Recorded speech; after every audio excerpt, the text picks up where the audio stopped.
2. Verb to be plus going to plus infinitive. We use this structure. A. When we express our intention about planned and decided actions. Thus, the following words are keywords for this structure: intend, plan, and decide.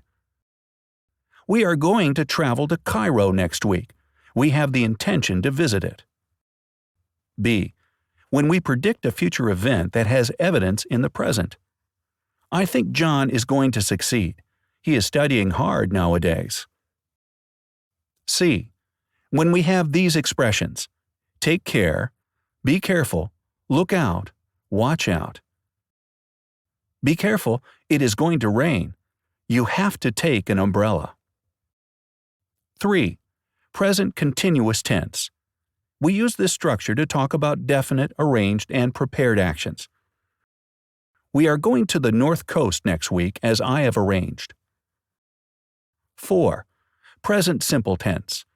We use this structure to talk about actions that are on calendars or timetables. The final exams are on 3rd July.